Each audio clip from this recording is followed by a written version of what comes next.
All right, it is September 23rd, about 1 p.m. I'm over here by the railroad yard. They actually are working on, looks like they're maybe taking out the trucks or replacing something over there. They got a crew over there working, so. Oh, and there's the train, so let's see what we got going on over here. There's the local.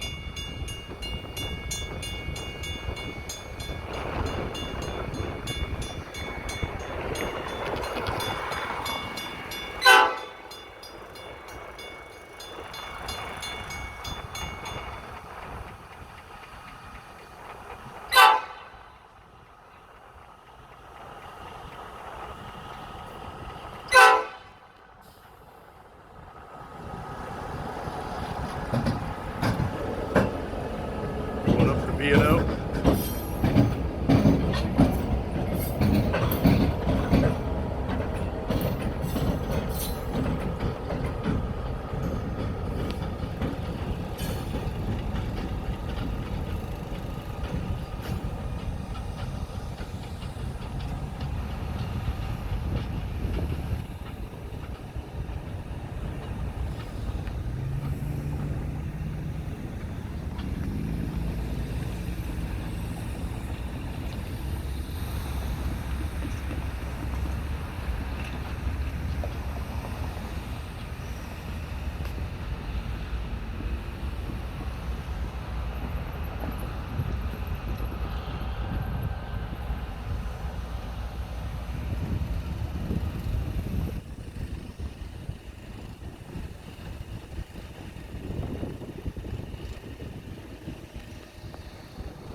They're moving extra slow up there today.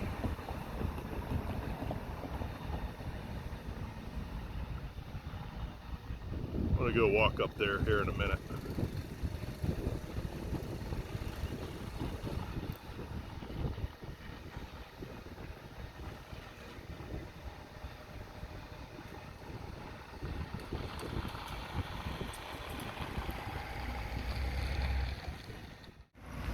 Yeah, it looks like these guys are replacing the wheels, at least a couple of them. I've seen them do this before. They bring a crew out with one of these crane trucks. Looks like his bad order's gone on there.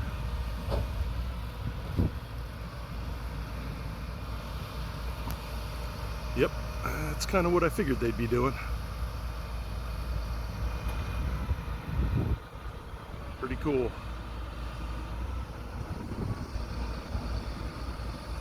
Yeah, it looks like they've already replaced a couple of those.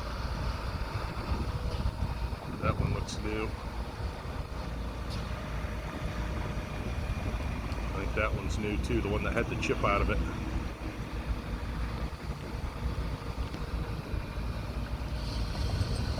Pretty cool. Well, I'm gonna go walk up and see what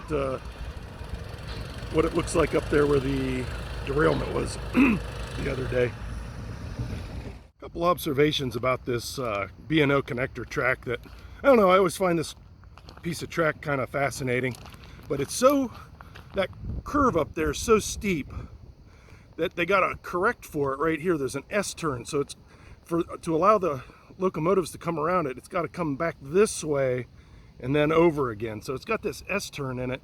And then you can see the steep grade this thing is on compared to the main over there, which is relatively level. So I don't know if this is probably a couple percent grade at least. It's pretty steep up through here. So in the curve where that derailment took place the other day is really, really tight. And I'll get a video of that here in a moment. Okay, so this is where that derailment was the other day, back in behind Root Candle here. And this is kind of like their access road for their deliveries and stuff. And that those two engines just came through here just a moment ago. But yeah, it looks like they have it pretty well cleaned up. This is where Root Candle gets their deliveries and stuff, their loading bay. But for anyone new to my channel, I got some pretty cool videos of some trains coming through here. This is what they call the B&O connector track. And the rail up there, that was the B&O. And then Down this way around the corner there where I just was towards the station was the Wheeling and Lake Erie, or the Akron and something or other way back in the day. And this is the piece of track that with the interchange between them. Now it's owned by the Wheeling and Lake Erie, and I think the B&O up here is actually owned by the city of Medina, if I'm not mistaken. But yeah, this is where they were yesterday and the day before with that little derailment.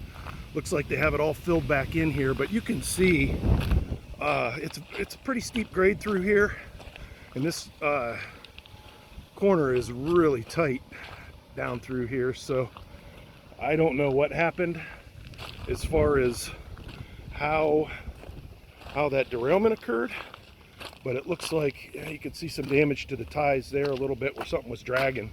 So part of me almost wonders if they were shoving this way when that thing came off, and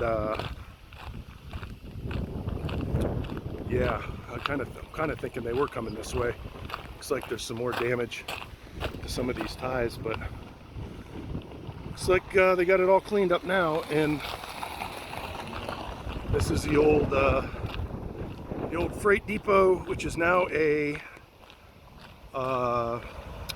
antique shop, which is kind of a cool little place.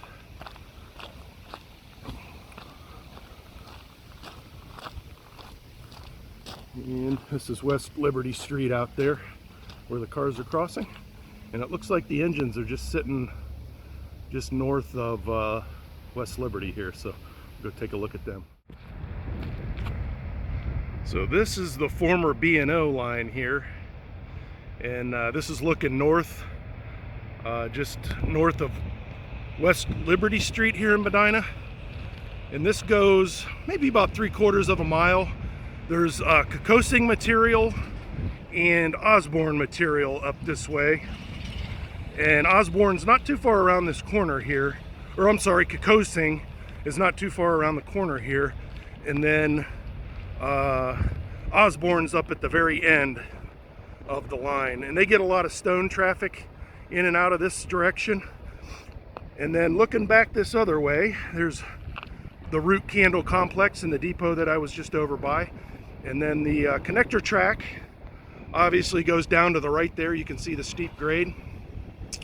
And then going straight, it goes probably 2 or 3 miles out that direction to a company called Spray Products, and they get a few tankers. It seems, I don't know, it seems pretty sporadic how many they get. Probably 1 or 2 a week maybe. It's not a ton. And the other thing with this line is they don't seem to get a lot of traffic in the wintertime. I think the material places kind of close down or go into minimal operation in the winter. So you don't see a lot of traffic on this B&O section in the winter. There is some, but not a ton. And anyways, hope everyone enjoyed this little video today. A little bit of history and a little bit of explanation about rail operations here in Medina. And hopefully everyone has a great day.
we go. There's the cars from the derailment yesterday, or the other day.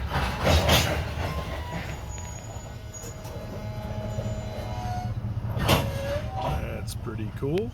Looks like they're back in service. 4602, live is B&O back. 12 the road.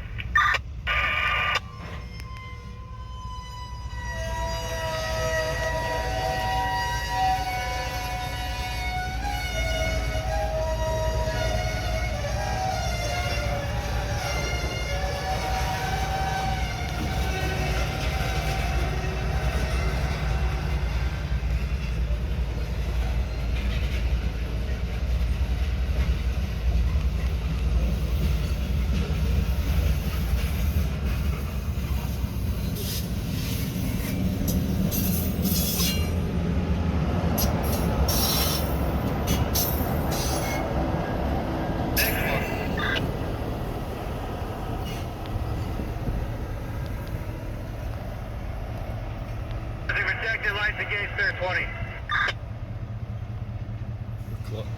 Sounds like he's going to be parking that thing up on the connector track.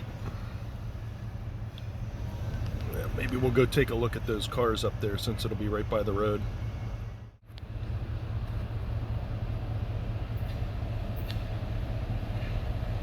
More 4602.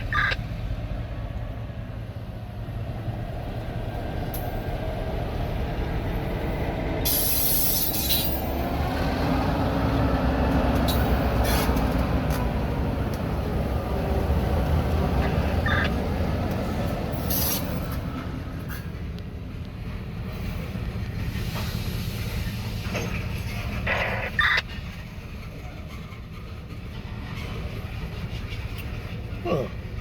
Looks like they dropped those two cars off, maybe on the B&O on the other side of the road. Back it up to the clear side now. And then these guys are going into the stub track, it sounds like.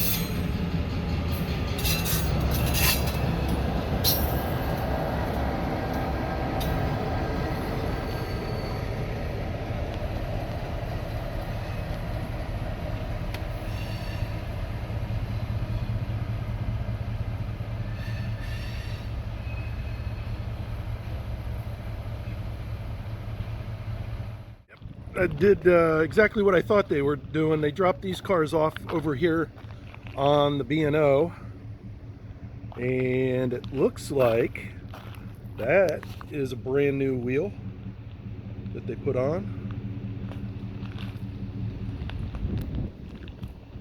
And this one up here has been replaced, it appears. That one right there, that guy. But yeah, that was the one that was involved, and there's their little bad order there. Sticker's been removed, but pretty cool. Back in business.